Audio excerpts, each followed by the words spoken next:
My speech that I will be doing today on my informative speech will be on a man named, um, his last name is Bird, McGee, Mr.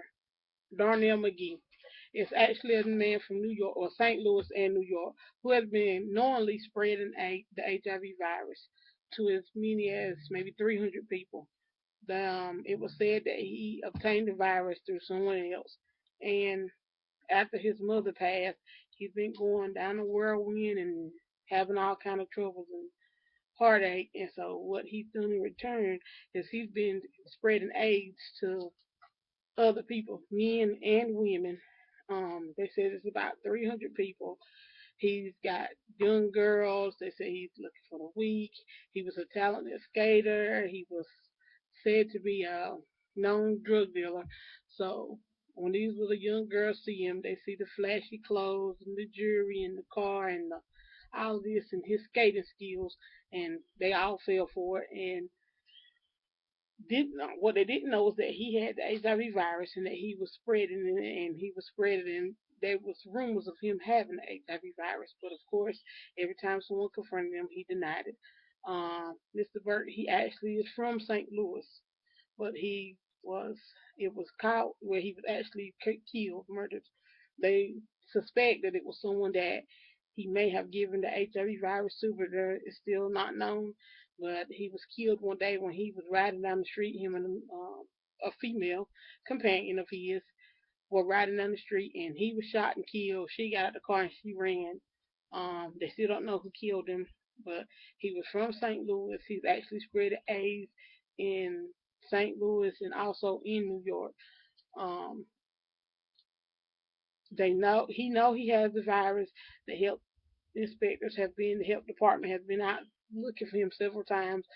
Says one of his former girlfriends, and the girlfriend said that when the health department would come looking for him, he would hide in the basement, and his mom would always tell him that he wasn't there, and so he would always ask her, if I did have the HIV virus, would you still date me or whatever, and but always denied actually having the virus, but he would always ask her these kinds of questions.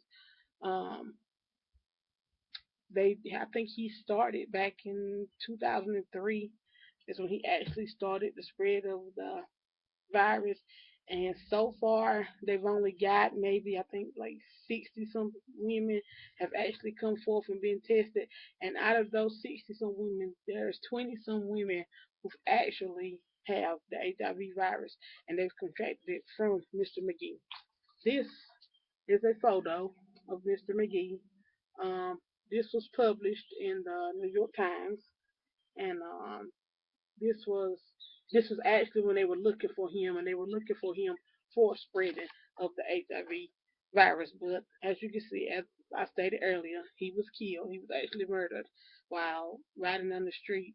Um, if I'm not mistaken, it said the car blocked them off, cut him off, and someone jumped out and they shot him, but they left the girl alive. So they're assuming it was someone that he knowingly spread the virus to.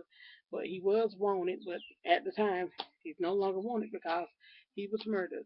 But I feel like this is informative and that everyone should know because even though he's dead and gone, there's still these 300 people that's out there that has the virus. So there's still 300 people spreading the virus from St. Louis to New York. I mean, don't know exactly who they are, how long they get, if they're actually gonna come forward with it.